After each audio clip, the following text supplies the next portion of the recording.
selain dari membiasakan diri dari melakukan sunnah-sunnah baginda Nabi, mengerjakan kebiasaan-kebiasaan baginda Nabi Shallallahu Alaihi Wasallam, kita juga belajar untuk jujur kepada diri kita sendiri. Kebiasaan apa yang sering kita lakukan yang bertentangan dengan sifat-sifat baginda Nabi Shallallahu Alaihi Wasallam? Lalu kita memohon ampun kepada Allah, kita memohon agar Allah menggantinya dengan yang baik. Assalamualaikum warahmatullahi wabarakatuh. Alhamdulillahi rabbil alamin. Allahumma salli ala sayyidina Muhammad wa ala alihi wa sahbihi ajma'in, amma ba'd. Puji syukur kita panjatkan kehadirat Allah Subhanahu wa ta'ala, karena sampai saat ini Allah masih melimpahkan nikmatnya kepada kita semua, sehingga kita bisa beraktivitas sebagaimana biasanya. Mudah-mudahan Allah senantiasa memberkahi pekerjaan kita. Allah masukkan kita ke dalam golongan hamba-hambanya yang mendapatkan ridhonya, dan suatu saat nanti kita akan dimasukkan ke dalam surganya bersama dengan orang-orang soleh, dan terkhusus bersama dengan junjungan kita yang mulia baginda Rasulullah Muhammad Sallallahu Alaihi Wasallam.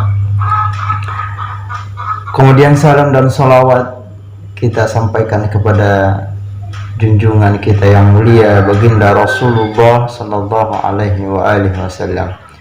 Allahumma salli ala sayyidina Muhammad wa ala alihi wa sahbihi wasallim. Saudara-saudaraku sekalian yang dimuliakan Allah Subhanahu wa ta'ala, seorang tokoh sufi yang terkemuka di zamannya bernama Ibrahim bin Adham pernah suatu ketika melihat seorang lelaki yang cacat, tangan dan kakinya buntung, matanya buta, dan kulitnya berpenyakit. Tetapi lelaki itu senantiasa memuji Allah Subhanahu wa ta'ala. Dia mengucap, hamdalah, alhamdulillah ala ni'amihil azimah. Segala puji bagi Allah atas karunia-Nya, nikmatnya yang agung. Ibrahim bin Adham merasa penasaran, lalu kemudian menghampiri lelaki tersebut, dan beliau berkata, wahai saudaraku, saya memperhatikan Anda ini adalah orang yang sedang diuji oleh Allah Subhanahu wa ta'ala dengan ujian yang amat besar. Anda ini tidak dapat melihat, kulit Anda berpenyakit, tangan dan kaki Anda tidak ada atau buntung, sehingga Anda tidak dapat melakukan aktivitas sebagaimana orang lain beraktivitas. Lalu nikmat yang agung yang mana engkau maksud, wahai saudaraku? Lalu lelaki itu berkata, wahai saudaraku, apakah engkau tidak memperhatikan bagaimana Allah memberiku lisan yang senantiasa berzikir dan hati yang senantiasa bersyukur kepadanya? Saudara-saudaraku yang dimuliakan Allah Subhanahu wa ta'ala, kisah ini mengajarkan kita bahwa betapa mulianya orang yang mampu bersyukur kepada Allah. Banyak orang yang mendapatkan nikmat, kebaikan-kebaikan, tetapi tidak mendapati hatinya dalam keadaan bersyukur kepada Allah. Maka dari itu Imam Al-Ghazali pernah berkata, ketika engkau mampu bersyukur, maka bersyukurlah kepada Allah. Kenapa? Karena ketika engkau bersyukur kepada Allah, maka sungguh engkau telah mendapatkan karunia yang amat besar dari Allah Subhanahu wa ta'ala.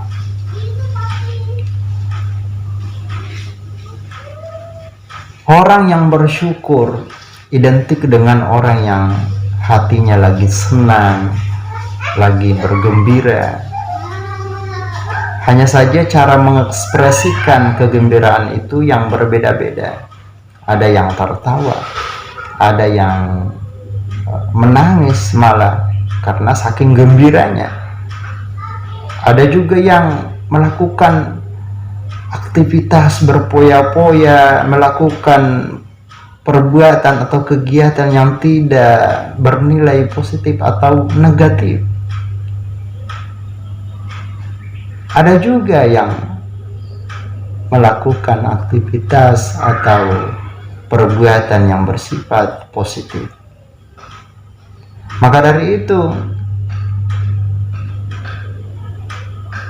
untuk menjadikan kegembiraan kita itu bernilai ibadah di sisi Allah Subhanahu wa ta'ala, maka kita ekspresikan kegembiraan itu dengan berbagi kesenangan dan kebaikan kepada sesama manusia. Begitu juga di kalangan masyarakat kita ketika bulan Rabiul Awal, maka mayoritas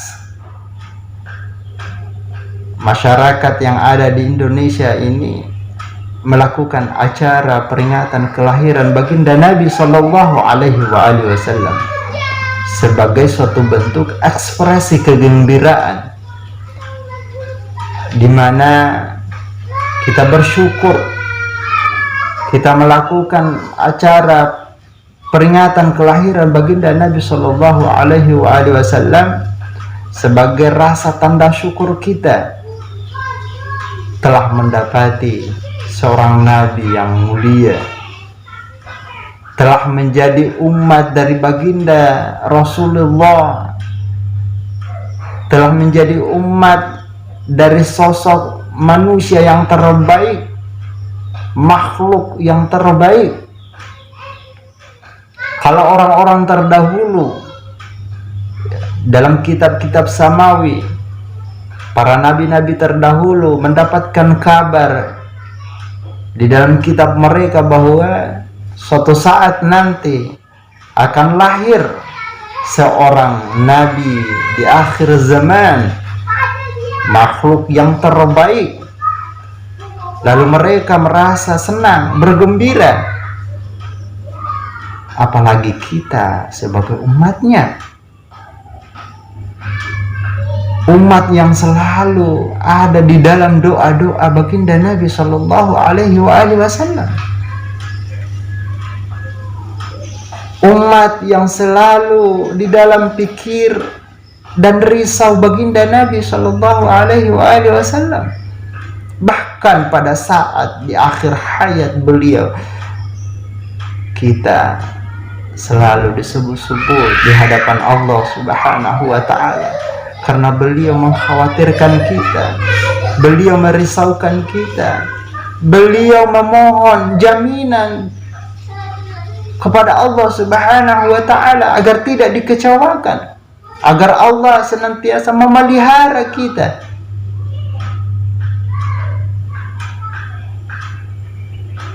Seharusnya kita lebih bergembira dari mereka orang-orang yang terdahulu.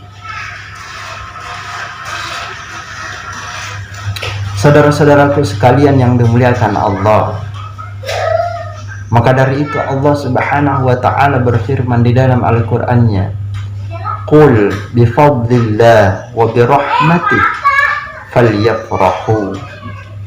Katakanlah, atas karunia-Nya dan rahmat-Nya hendaklah mereka bergembira. Ibnu Abbas radhiyallahu an menafsirkan kata rahmat di situ dengan arti bahwa yang dimaksud dengan rahmat itu adalah Rasulullah sallallahu alaihi wasallam. Karena di lain ayat Allah menegaskan, "Wa ma arsalnaka illa rahmatan lil alamin." Tidaklah engkau diutus wahai Muhammad kecuali menjadi rahmat bagi seluruh alam semesta. Di lain ayat juga Allah Subhanahu wa taala berfirman, "Wa dzakkirhum bi ayyamillah." Dan ingatkanlah kepada mereka akan hari-hari Allah.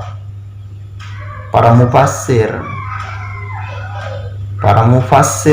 menafsirkan kata bi ayyamillah di situ adalah hari di mana Allah menurunkan nikmat atau karunia-Nya yang besar. Maka perlu kita ketahui bahwa tidak ada nikmat dan karunia yang paling besar melebihi daripada nikmat karunia lahirnya seorang nabi yang paling mulia, lahirnya makhluk terbaik, yaitu baginda Rasulullah Muhammad sallallahu alaihi wasallam. Namun yang menjadi pertanyaan di sini adalah, sudah sejauh mana pengenalan kita kepada baginda Rasul Muhammad sallallahu alaihi wasallam? Sudah berapa hikmah yang telah kita dapatkan selama mengikuti peringatan kelahiran baginda Nabi sallallahu alaihi wasallam, yang mana setiap tahunnya kita peringati. Kita memperingati acara kelahiran Maulid Nabi Muhammad sallallahu alaihi wasallam setiap tahunnya. Akhlak dan kebiasaan dari baginda Nabi sallallahu alaihi wasallam yang mana yang sudah kita lakukan, yang sudah kita biasakan. Karena memperingati hari kelahiran daripada baginda Nabi sallallahu alaihi wasallam bukan hanya sekedar mengingatkan akan hari lahirnya baginda Nabi, tetapi lebih dari itu, diupayakan, diharapkan agar setelah memperingati kelahiran baginda Nabi sallallahu alaihi wasallam, kita mampu melahirkan sifat-sifat dan akhlak baginda Nabi di dalam kehidupan kita sehari-hari. Ya, paling tidak ada sedikit kebiasaan dari Nabi yang kita rutinkan, kita lakukan setiap saat. Misalnya baginda Nabi ketika makan dan minum membaca doa. Kita biasakan setiap makan membaca doa, setelah makan membaca alhamdulillah. Kita bersyukur kepada Allah atas nikmatnya.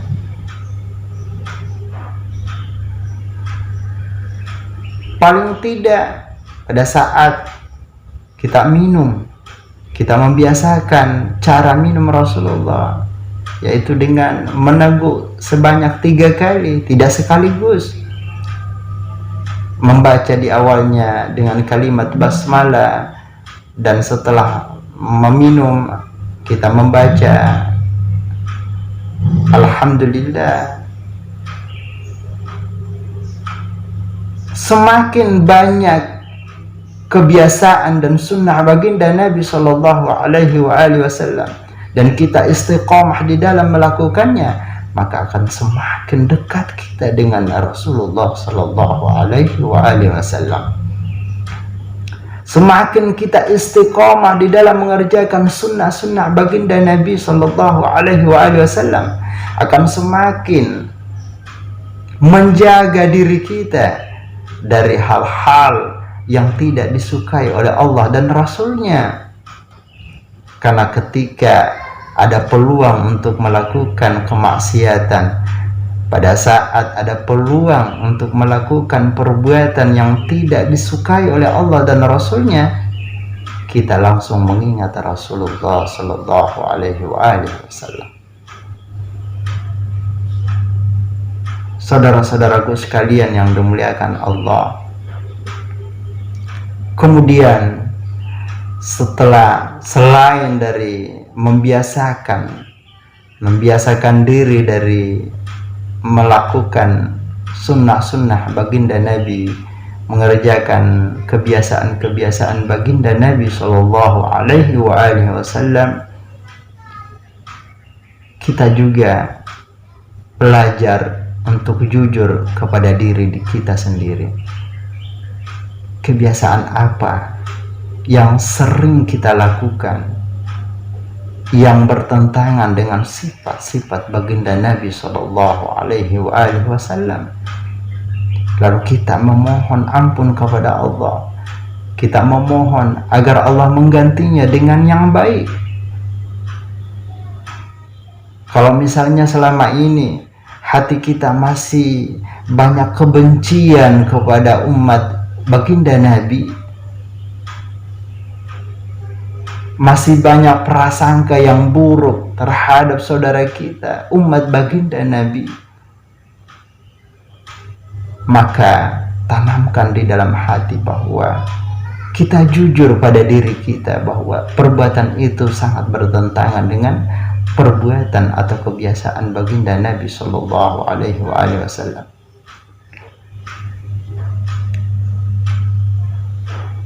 Kita jujur kepada diri kita sendiri, lalu kemudian memohon kepada Allah Subhanahu wa Ta'ala agar hati ini diberi kemudahan untuk selalu memandang kepada orang lain dengan pandangan yang baik, dengan prasangka yang baik, sehingga kita bisa mengikuti akhlak daripada baginda Rasul Sallallahu Alaihi Wasallam. Kalau selama ini hati kita masih sesak dengan orang lain, hati kita masih banyak kedengkian dan kebencian kepada orang lain, maka itu pertanda bahwa kita masih sangat jauh dengan Rasulullah Sallallahu Alaihi Wasallam. Dan salah satu cara agar kita bisa dekat dengan Rasulullah Sallallahu Alaihi Wasallam, karena tidak ada yang kita harapkan sebagai umat beliau kecuali mendapatkan cinta dan rindu daripada Rasulullah Sallallahu Alaihi Wasallam, maka kita memohon kepada Allah, kita jujur, ya Allah, ini hati masih sangat kotor ya Allah, masih sangat suka mendengki saudara-saudara saya ya Allah, masih banyak kebencian di dalam hati ini kepada umat baginda Nabi, sementara saya tahu bahwa Rasulullah Sallallahu Alaihi Wasallam itu adalah sosok manusia yang sangat mencintai umatnya, yang mana Rasulullah sangat tidak ingin ada keburukan atau kejelekan yang menimpa umatnya. Sementara hati ini terkadang menimpali, terkadang menghujat, terkadang bahkan mendoakan keburukan kepada umat Muhammad. Sungguh kami sangat jauh dengan Rasulullah Sallallahu Alaihi Wasallam. Padahal Rasulullah adalah contoh yang terbaik, teladan buat kita semua untuk mencapai, meraih daripada cinta dan keridhaan Allah Subhanahu wa Ta'ala. Qul in kuntum tuhibbunallah fattabi'uni yuhibbukumullah. Katakanlah wahai Muhammad, Jika engkau benar-benar mencintai Allah Subhanahu wa ta'ala, maka ikutilah aku. Niscaya Allah akan mencintaimu dan mengampuni segala kesalahan-kesalahanmu. Saudaraku yang dimuliakan Allah Subhanahu wa ta'ala, tidak ada jalan yang terbaik untuk meraih cinta dan ampunan Allah selain daripada jalan mengikuti Muhammad sallallahu alaihi wasallam, membiasakan diri dengan kebiasaan-kebiasaan baginda Nabi sallallahu alaihi wasallam. Mudah-mudahan dengan kita istiqamah belajar seperti apa kebiasaan Rasulullah, lalu kemudian mengikuti kebiasaan itu, Allah Subhanahu wa ta'ala menjadikan kita pribadi yang lebih baik, menjadikan kita pribadi yang lebih berkasih sayang kepada sesama umat manusia, menjadikan kita pribadi yang lebih rindu, memiliki hati yang rindu dan cinta kepada Rasulullah sallallahu alaihi wasallam. Mudah-mudahan dengan keadaan seperti itu Allah berkenan, Rasulullah berkenan memilih kita untuk menjadi hamba dan umat beliau yang senantiasa didekatkan kepada Allah, didekatkan kepada Rasulullah sallallahu alaihi wasallam. Mudah-mudahan dengan kebiasaan itu, dengan membiasakan diri melakukan kebiasaan baginda Nabi sallallahu alaihi wasallam, hati kita semakin rindu dan cinta kepada Rasulullah sallallahu alaihi wasallam. Lalu kemudian Rasulullah berkenan untuk menjumpai kita, Rasulullah berkenan untuk berjumpa dengan kita. Apakah berjumpa di dalam mimpi pada saat kita tertidur, ataukah pada hari kiamat nanti kita akan dikenali oleh Rasulullah, lalu kemudian membawa kita, mengantar kita untuk menuju ke hadirat Allah dengan penuh rahmat dan kasih sayang dari Allah Subhanahu wa ta'ala. Itulah yang bisa saya sampaikan, mudah-mudahan ada manfaatnya, terkhusus pada diri pribadi hamba. Mudah-mudahan kedepannya semakin istiqamah, semakin cinta kepada Rasulullah Muhammad sallallahu alaihi wasallam. Minallahil musta'an wa alaihi tiklan. Assalamualaikum warahmatullahi wabarakatuh.